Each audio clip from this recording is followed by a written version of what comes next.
생각의 모양을 짓는 것. 우리들이 나라고 부르는 관념은 몸과 마음이 있음으로 해서 나라는 관념을 얻는다. 육신만 있고 마음이 없는 상태를 가리켜 나라는 개체가 있다고 말하기는 어렵다. 육신은 완전히 깊은 잠에 들어 정신만이 움직이는 꿈속의 나를 가리켜 나라고 부르기도 어렵다. 몸과 마음이 유기적으로 결합된 상태를 통해야만 우리는 나라는 관념을 얻을 수 있다. 마음으로 행하는 인식 활동을 가리키는 것은 생각, 사고, 관념 등으로 말할 수 있다.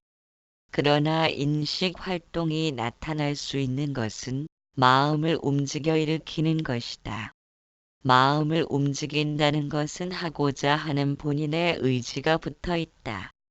그렇다면 의지가 달라붙기 전의 상태도 존재할 것이다. 그러한 상태를 거쳐야만 본인의 의지를 나타날 수 있기 때문이다. 그와 같은 상태는 의지가 달라붙기 전의 상태이므로 언어적 관념도 붙지 못한다. 우리는 생각을 언어로서 이해하려 하지만 생각은 언어 이전에 존재한다. 즉 사물이 눈에 비치고 소리가 귀에 들려옴을 느끼는 상태가 생각이라고 할 수 있다. 그 상태는 의지가 전혀 개입될 수 없는 순수한 본연의 상태이다. 왜냐하면 의지가 개입되지 않았다는 것은 변해감이 없으며 한결같이 늘 그대로 존재한다는 의미인 까닭이다. 그러한 상태에서 의지가 붙게 되면 의지를 성취하면 좋고 성취하지 못하면 나쁜 감정이 일어난다. 그 말은 곧 좋고 나쁜 굴곡을 따라 감정의 변화를 겪기 때문에 변해감이 나타나고 내 뜻과 어울리면 욕망을 드러내고 내 뜻과 다르면 분노를 일으키게 된다. 그러나 의지가 붙지 않은 상태라면 감정의 변화를 따라 굴곡을 드러내지 않는다. 그러한 상태로 존재하는 것이 눈에 사물이 비치고 소리가 귀에 들려오고 몸에 담이 있고 없음을 아는 촉감의 작용이 생각이다. 즉 인식 활동의 최초의 시점은 눈이 사물을 보고 귀로 들려오고 몸으로써 맛과 향과 촉감을 알기 때문에 나타난다. 그것을 견문각지라고 한다. 우리가 마음의 활동을 통해 인식하고 판단하며 분별할 수 있는 것은 최초의 견문각지가 존재하기 때문에 가능하다. 만일 견문각지를 할 수 없다면 눈이 사물을 보지 못하고 귀가 소리를 듣지 못하며 맛과 냄새와 촉감을 알지 못한다면 마음은 생겨나지 못한다. 마음을 일으킬 수 있는 재료가 없기 때문이다. 그렇다면 보고 듣고 맛보고 촉감하는 것은 마음을 통해 이루어지는 것이 아니다. 마음이 생겨나기 전 단계에서 존재하기 때문이다. 마음이란 의지적인 작용을 지녔으며 하고자 하는 뜻이 개입되어 있다. 만일 마음으로서 보고 듣고 촉감할 수 있다면 견문각지에 대하여 의지로서 조절할 수 있을 것이다. 그러나 보고 듣고 촉감하는 것은 내 의지와는 관계없이 존재한다. 그런 까닭에 좋고 나쁜 것으로 나누게 된다. 내 의지로서 보고 듣는다면 좋은 것에 대해서만 작용하게끔 하면 되기에 좋고 나쁨의 양변을 만들 필요가 없을 것이다. 그러면 마음은 아무런 문제도 없다. 그러나 그렇지 못하기 때문에 좋고 나쁜 양변으로 나누어지고 본인이 원하지 않는 것에 대해서는 불행과 분노, 원망 등의 부정적인 감정을 드러낸다. 우리에게 주어진 문제들을 살펴보면 어떤 일이든 염두에 두고 문제 삼는 생각이 문제를 일으키고 있다. 문제 삼으려는 생각이 없다면 아무 문제도 일어나지 않는다. 만일 문제가 어떤 현상에 기인하는 것이라면 모든 사람들에게 일률적으로 적용되어야겠지만 사람마다 성격과 취향이 다르기 때문에 천편일률적으로 적용되지 않는다. 예를 들면 똑같이 비극적인 경험을 당한 사람들이라도 받아들이는 입장이 완전히 다른 것이다.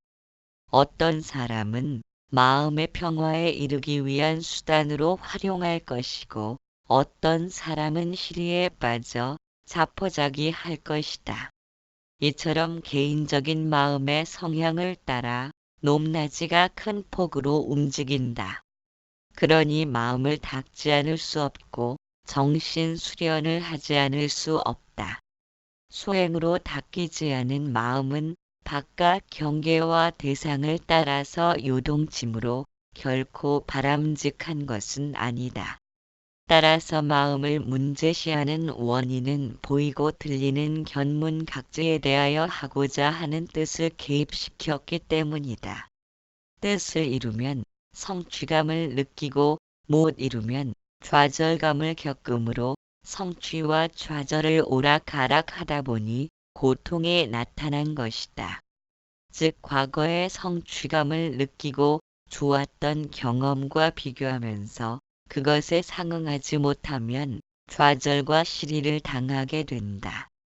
만일 좋고 나쁨의 양변을 기준 잡지 않고 비교할 수 있는 과거의 이미지를 만들지 않았다면 성취와 좌절을 느끼지 못하기 때문에 고통도 생겨나지 못한다.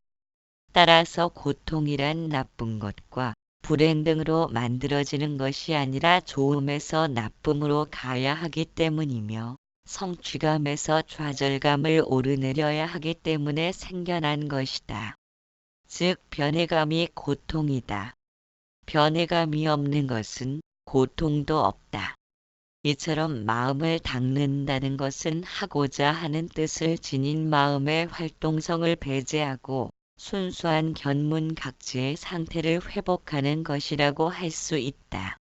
그렇다면 어째서 생각을 재료로 하여 나타난 마음이 우리를 혼란스럽게 만들며 갈등에 쌓이도록 만드는가를 살펴야 한다. 마음이란 자꾸 우리를 벗어나려고만 한다. 더 좋은 것, 더 훌륭한 것을 찾아 떠나는 여행이 마음의 작용이다. 그러나 아무리 좋은 것도 얼마간의 시간이 흐르면 무관심해지곤 한다. 이와 같은 현상은 무엇 때문인가 하고자 하는 의도란 뜻이 꺾이면 분노하고 뜻과 같으면 욕망하는 습성을 지니고 있으며 미래의 개념으로서 존재한다. 즉 자신이 바라는 바를 꿈꾸고 있다. 무언가를 꿈꾸는 것은 과거의 기억을 기준 잡아야 가능하다. 이와 같이 마음이란 과거와 미래의 개념으로서 존재하기에 지금 현재에는 뿌리 내리지 못하도록 하고 있다. 지금 현재 하는 나를 벗어나 더욱 완전한 존재를 성취하게끔 부추기고 있다. 그런 탓으로 지금 현재의 나에서 저렇게 변해야 하는 나 사이에서 혼란스럽게 만들며 갈등에 쌓이도록 만들고 있다. 이것이 마음의 상대적 습성에 물든 것이다. 마음이란 과거의 기억과 경험을 통해 이루어진 결과로서 존재하기에 이것과 저것을 비교하면서 취사선택의 의도를 일으키고 있다. 그것은 과거를 통해 미래를 짐작하려는 활동성이므로 어떤 실체가 있는 것은 아니므로 지금 현재에는 뿌리를 내리지 못한다. 그러나 우리가 지금 현재에는 뿌리 내릴 수 없는 마음의 허망함을 알지 못하는 것은 과거와 미래로 오르내리면서 욕망과 분노를 일으키는 까닭이다. 따라서 마음의 허망함을 발견하기 위해서는 전적으로 지금 이 순간을 깨어 있어야 하며 내면의 지켜봄을 놓쳐서는 안 되는 것이다. 이와 같이 마음이란 과거와 미래를 기반하여 개념적으로 존재하는 허상임에도 마음의 실체를 인정하다 보면 점점 더 잡히고 굳어진 마음으로 변해간다. 꿈이란 허상으로 존재하기에 있는 것도 아니며 또한 꿈을 꾸면서 느끼기 때문에 없는 것도 아니다. 마음도 역시 꿈과 같다. 마음의 작용을 통해 인식하고 판단하고 분별하지만 정작 마음의 실체를 찾고자 하면 아무것도 찾을 수 없다. 대체 무엇을 마음이라고 할 것인가? 과거는 이미 흘러갔고 미래는 아직 오지 않았음에도 마음은 과거와 미래를 오르내리면서 하고자 하는 의도를 지니도록 하고 있다. 그렇기에 마음의 허망함을 발견하지 못하고 마음이 이끄는 대로 살아가면 욕망과 분노를 쏟아내며 고통의 굴레에서 벗어날 기약이 없다. 마음의 노예로 전락한 삶의 모습이란 세상을 자신의 마음에 들고 안 들고를 나누기 시작한다. 마음에 드는 것은 애착하고 안 드는 것에 대해서는 원망하면서 되잡혀간다.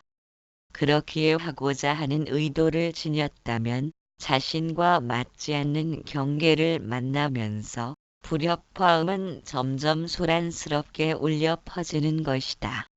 마음 닦음이란 생각과 생각의 모양을 지는 것은 어떻게 다른지를 알아야 한다.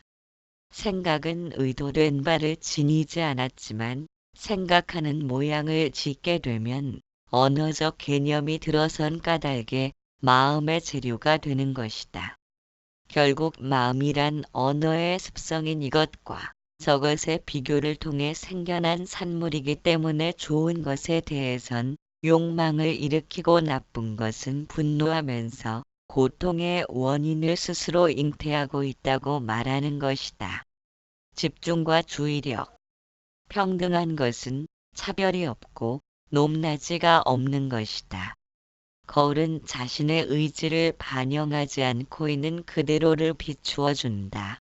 우리와 연관된 모든 관계에 대하여 자신을 합리화하거나 왜곡하는 일 없이 있는 그대로 비추었을 때 그것은 수정처럼 맑고 투명한 거울과도 같다. 또한 생각이 보이지는 않지만 물질로서 존재한다. 왜냐하면 생각은 그 자체의 파동과 에너지를 지녔기 때문이다. 우리가 불안하고 초조함이 들면 눈동자는 마구 움직이며 극도의 긴박감을 몰고 온다. 차분하게 마음이 가라앉을 때에는 눈동자는 움직이지 않으며 따라서 긴장감은 나타나지 않는다. 호흡도 마찬가지다. 호흡이 느리고 안정될수록 불안과 초조감은 가라앉는다. 산란한 마음을 거두는 수행으로는 세 가지가 있다. 그것은 조심, 조심이며 첫째 몸을 고르고 둘째 호흡을 고르고 셋째 마음을 고르는 것이다. 이처럼 몸과 호흡과 마음을 조율하면 산란한 마음을 거두어 잡고 과거 경험의 이미지를 끌어들이지 않고 나타난 그대로 있는 그대로를 바라볼 수 있다. 편견과 치우침에 물들지 않는다는 것은 자기 연민을 통해 보고 들음을 해석하려 들지 않기 때문이다. 그것이 거울처럼 투명한 시선으로 세상을 접하기에 가장 분명하게 자신을 읽어내는 것이다. 만일 있는 그대로의 자신을 볼 수 있는 안목을 지녔다면 여러 가지 삶의 문제로부터 해결책을 찾아내 벗어날 것이다. 우리는 흔히 마음이 산란하여 주의가 집중되지 않을 때가 있다. 그러나 주의를 기울인다는 것과 집중한다는 것은 분명히 차이가 있다. 집중한다는 것은 흙탕물이 잔잔히 가라앉듯 차분한 상태에서 행해지는 것이라고 할 수 있다. 반면에 주의를 기울인다는 것은 차분하고 잔잔한 상태를 요구하는 것이 아니라 산만하고 혼란한 자신의 내면을 전체적인 시야로 관찰하는 것이다. 그것은 차분하고 잔잔할 것을 명령하거나 복종을 강요하지도 않는 수동적인 관찰이다. 그와 같은 수동적인 관찰로서의 주의력을 기울이는 행동은 차분하고 고요하다. 그렇기 때문에 우리의 내면이 혼란하더라도 산만함을 잠재울 수 있는 에너지를 지니고 있다. 그러나 혼란과 갈등을 느끼고 불안해하며 마음이 가라앉도록 강요한다면 그 마음은 복종할 것을 요구하므로 이미 산만해져 있는 것이다. 그것은 더욱 혼란한 마음과 혼란스럽지 말아야 한다는 생각과 마찰을 일으키므로 혼란은 종식될 수 없을 것이다. 그러므로 우리가 거울처럼 어떠한 의도를 지니지 않고 비추이듯 자신을 있는 그대로 읽어내는 주의력은 다른 무엇과도 바꿀 수 없이 소중한 것이다. 산란한 마음을 한 곳으로 거두어 잡는다는 의미로는 정정이다. 즉 마음가짐을 뜻하는 것이다. 정은 범어로는 사마타이며 사마타를 한자로 음역하여 삼매 또는 삼마지로 번역하였다. 산란한 마음을 거두어 잡는 정신작용인 삼매를 크게 두 가지로 나누면 선정삼매와 공덕삼매로 나눌 수 있다. 선정삼매란 집중력을 통하여 산란한 마음을 가라앉히는 것이고 공덕삼매란 이타적인 염원을 지니고 그것을 실천해가는 공덕을 통해 삼매로 들어가는 것을 말한다. 금강경에서 수보리존자가 보살의 길로 들어선 사람은 어떻게 살아야 하며 생각을 어떻게 다스려야 하느냐고 묻자 붓다는 이르길 무릇 생명체 세계에 속하는 모든 것들 존재하는 이 모든 중생을 나는 열반의 세계로 인도하겠다. 라는 마음가짐을 지녀야 한다고 말씀하였다. 본인 자신만을 위한 깨달음이라면 아무리 오랜 수행을 거친다 해도 그것이 궁극적인 최상의 깨달음은 아닐 것이다. 왜냐하면 아상을 통해 깨닫고자 하는 의도를 지녔기 때문이다. 불교가 대승과 소승으로 분열되기 시작한 것은 아공인무와 사상에는 이견이 없었지만 법공이라는 법마저 공하다는 부분에서는 이견이 드러난 때문이었다. 진리를 있다고 주장하는 무리들은 소승의 무리로 진리마저 놓아버린 무리들은 대승의 무리로 나누어지게 되었다. 집중력을 중점으로 행하는 수행은 주로 고요함을 관하는 삼매로서의 좌선에만 국한되기에 다니거나 머물거나 잠을 자면서도 늘 깨어있는 행주좌와 행주좌와 의 삼매를 능가할 수는 없을 것이다. 따라서 소승은 본인 자신을 위한 깨달음으로 집중력을 통해 선정삼매를 중점으로 수행하는 것이며 계율을 철저히 지키는 율사 계열로 발전되었으며 대승은 공덕삼매를 중점으로 수행했기에 보살도의 원과 행을 실천해가는 쪽으로 발전되었다. 이런 맥락에서 보면 앞서도 언급한 바처럼 산란한 마음을 거두어 잡는 정신작용에 대하여 집중력과 주의력 중에서 어느 부분을 활용할 것인가로 선정삼매와 공덕삼매로 나누어지는 것이다. 물론 산란하고 들뜬 마음으로서는 집중력도 주의력도 나타나지 못한다. 여기선 선정삼매보다는 공덕삼매를 우선적으로 살펴보기로 한다. 만일 삶이 여전히 허무하고 보잘것없다는 생각을 떨치지 못한다면 자신의 시야가 타인을 향해 열려있지 않다는 뜻이다. 물에 빠진 사람을 건지기 위해서는 자신이 침착하고 안정된 상태로 있어야만 가능하다. 자신 역시도 물에 빠진 사람처럼 다급하고 불안하다면 오히려 함께 화를 당하는 경우에 처할 것이다. 존재하는 모든 생명체는 자기 존속과 자기 보호라는 두 가지 본능을 지니고 태어났다. 자신의 종족을 이어가고 자신을 보호하면서 방어하려는 것은 모든 생명체의 기본적인 권한이다. 이처럼 자신의 생명을 타인의 위협으로부터 지키려는 본능은 절대적인 것이다. 상대를 해치려는 공격이 아니라 자신을 방어하기 위한 공격은 경쟁적인 세상을 버텨내기 위한 필연의 요소일 것이다. 그런 의미에서 대승적 차원으로 상대방을 올바른 삶으로 이끌도록 해야 한다. 그러기 위해서는 상대방이 잘하고 잘못하는 입장에 연연하지 않으며 흔들리지 않을 만큼 굳건한 정신과 신념이 바탕되었을 때 비로소 남을 이끌고 제도할 수 있는 위치에 서는 것이다. 모든 사람들을 돕겠다는 보살도의 열망이 강할수록 자신만을 위하려는 욕심과 분노와 사견에 매달리려는 부정적인 마음의 성향으로부터 과감히 벗어날 수 있는 실천력이 드러나는 것이다. 아무리 주위에 벽을 쌓아도 언젠가는 결국 죽음 앞에 무릎을 꿇어야 하는 인간의 한계를 측은히 여기고 평등한 자비를 행해야 한다. 인간답게 살려는 욕망의 배후에는 불우한 환경을 어렵게 지내온 과거가 숨어 있음을 살펴 부드럽고 온화한 큰 사랑을 모든 생명체에게 베풀겠다는 마음가짐을 지녀야 한다. 겸손이란 묵묵히 자신의 부덕함을 인정하는 것이다.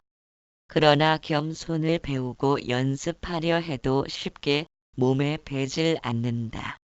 교만은 남이 자신을 높여주지 않으니 자신이 스스로 자신을 높이는 것이다. 비교적 교만해지기는 쉬운데 겸손하기는 쉬운 일이 아니다. 그러나 사람이 교만해질 수 있는 걸로 보아서는 분명히 겸손해질 수도 있다는 말이다. 겸손한 마음을 지니려면 첫째, 생로병사의 도도한 흐름 속에서 우리는 자신의 의지를 그 무엇도 반영시키지 못한다는 사실을 따져봄으로써 아무것도 아닌 존재라는 것을 깨달아야 한다. 둘째, 본인은 고통을 겪고 싶지 않으며 인간다운 행복을 누릴 권리를 지녔듯이 본인과 마찬가지로 타인도 역시 불행을 벗어나 행복을 추구한다는 것이다. 그렇게 인간 존재는 누구나 할 것 없이 모두가 평등하며 모든 순간이 귀중한 것이다. 이와 같은 문제를 간과한다면 상대방의 입장이 되어서 생각할 수 있는 여유를 지니지 못한 것이다. 그렇기에 위와 같은 이해가 결여된 채 겸손을 실현할 수 있는 방법을 통해 겸손을 구현하기란 실로 불가능하다. 왜냐하면 겸손함을 취득할 목적으로 행해지는 겸손이라면 겸손을 주장하려는 것과 같다. 즉 겸손한 나라는 주장을 내세운다면 겸손한 마음보다는 겸손을 주장하려는 아상이 바탕으로 자리 잡고 있기 때문이다. 나는 너보다 더욱 겸손하다는 생각은 자만이며 그것은 겸손의 우열을 다툴 것이다. 겸손한 마음은 자신이 세상에서 제일이라고 자만하지도 않으며 그러한 사실을 인정해 달라고 강요하거나 주장하지도 않는다. 오히려 상대방을 이기고 싶어하며 군림하고자 하는 자신의 교만함을 묵묵히 바라볼 수 있을 때 겸손해질 수 있으며 여러 사람의 이익을 위해 자신의 이익을 포기할 수 있을 때 겸손과 덕성은 빛을 발하게 된다. 그렇게 겸손이란 높음과 낮음을 주장하는 마음이 아니다. 겸손은 곧 아상의 사라짐으로써 나타날 수 있다.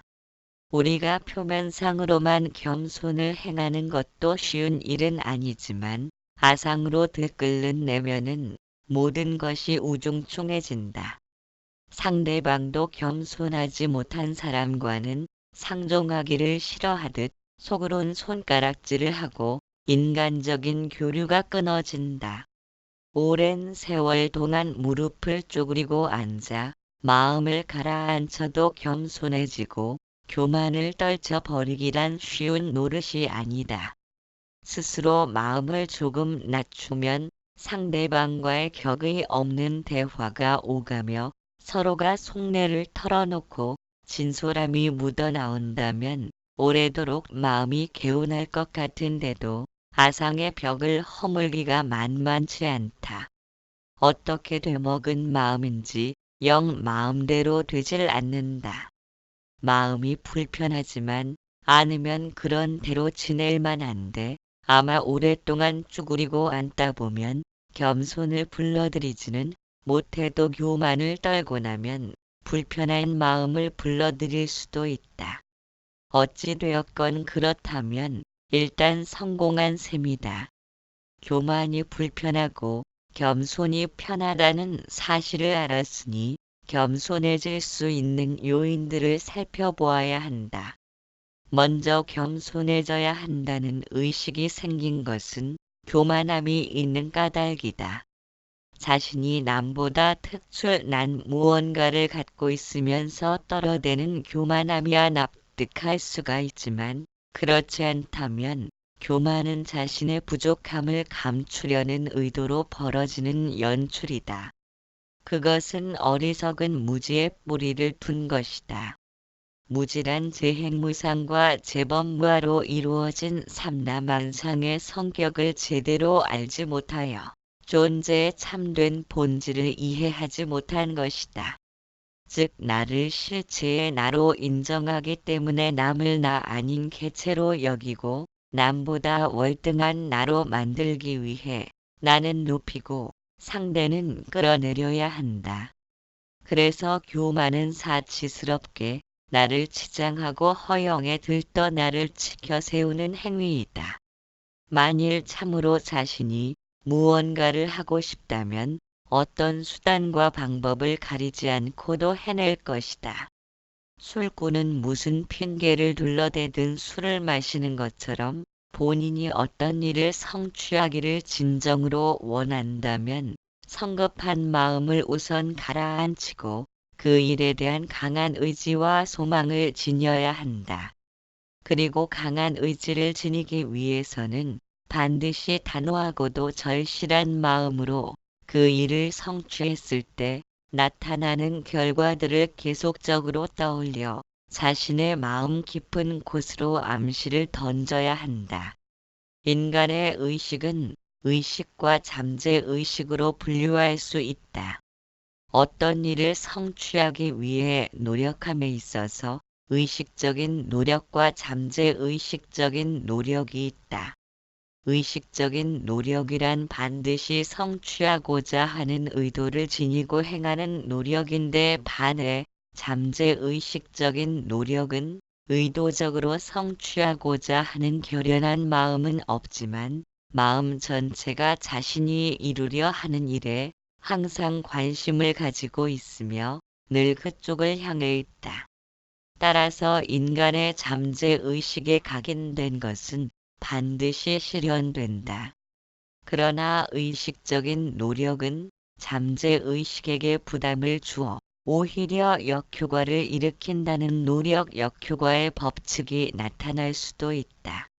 예를 들면 평소엔 아무렇지 않게 맞출 수 있던 볼링도 정작 큰 시합이나 중요한 시점에서 반드시 맞춰야 하는 심리적인 부담감으로 인하여 낭패를 보는 수가 종종 있다.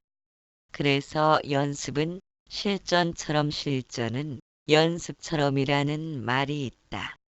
붓다는 제자들에게 마음은 자꾸 생각하는 쪽으로 기울기 마련이다. 그렇기 때문에 좋은 가르침을 많이 듣고 깊이 생각하고 실천하려고 해야 한다. 라고 말씀하셨다. 인간의 잠재의식에 각인된 것은 어떠한 것이라도 실현된다.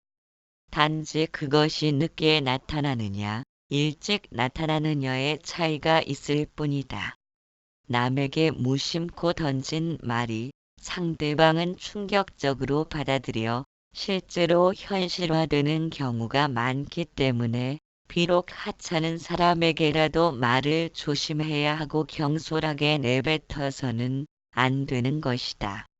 마음은 자꾸 생각하는 쪽으로 기울어 잠재의식에 각인되기 때문에 무심코 나온 말 한마디, 뜻없이 행한 일 하나에 그동안 살아오면서 일구어 놓은 본인의 전체 의식이 담겨 있다. 또한 잠재의식에 각인되기 위해서는 조금이라도 의심하거나 망설이는 생각이 들면 안 된다. 완전히 열린 마음으로 수용하는 자세가 필요하다. 우리의 모든 의지적인 행위도 결국 잠재의식이 일으킨 그림자일 뿐이다. 인간 존재란 무의식의 명령을 수행하는 꼭두각시에 불과하다.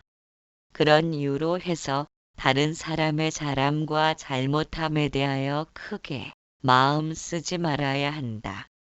왜냐하면 그들은 자신이 무엇을 하고 있는지 잘 모르는 까닭이다.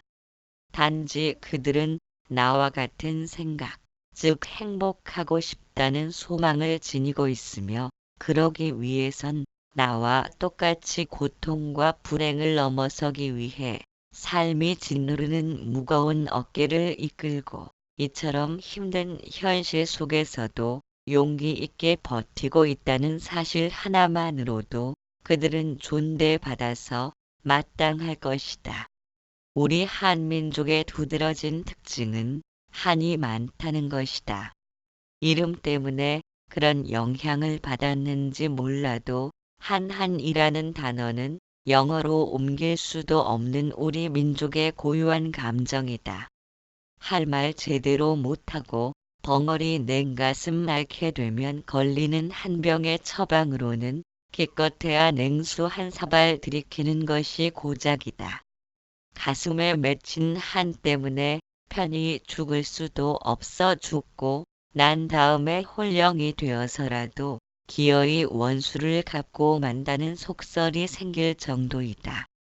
장례식을 다녀보면 다른 나라에서는 찾아볼 수 없는 그런 심성을 확인할 수가 있다. 멀쩡히 있다가도 곡을 하면서 울 준비가 항상 되어 있는 우리들의 풍토는 누가 보아도 한이 많은 민족임을 느끼게 한다. 항상 타인을 의식하는 절제 속에서 가꾸고 배양되어 왔기 때문에 우리는 어쩌면 자신의 삶을 살고 있는 것이 아니라 철저하게도 타인의 삶을 살아가고 있는지 모른다. 상대의 입장을 배려하고 이해하는 것을 지나쳐 맹목적인 희생으로 일관된 삶의 모습 뒤에는 회한과 좌절이 물결친다. 우리들이 얼마나 형식적인 의례 절차를 중시하고 거칠에 의존해 왔는가는 스스로가 발견해야 할 숙제이며 부당하고 불필요한 절차는 과감히 개혁하고 두려움 없이 이룩해 나가야 한다. 옛날에 제사를 지낼 때에 강아지가 이리저리 뛰어다니므로 한쪽에다 묶어두고는 제사를 지냈다. 이런 모습을 보고 자란 아들이 장성해서 제사를 지낼 때 강아지를 데려와서 묶어두고 제사를 지낸다고 하는 이야기가 있는 것처럼 형식과 절차에 너무 의존한다면 우리는 빈 껍데기의 삶을 살아가는 것이다. 우리의 몸은 스스로 움직이는 진리를 터득하고 있다. 닭의 목을 자르면 목 없이 뛰어다니는 닭과 같이 잘려나간 손가락은 12시간 동안 신경세포가 살아있어서 움직이는 것이다. 우리의 몸은 생각으로 동작시키는 것이 아니라 이처럼 제각각 해야 할 일이 있고 맡은 바 책임이 있는 관계로 생존을 위해 부여받은 스스로의 임무를 훌륭하게 수행해 나가고 있다. 6.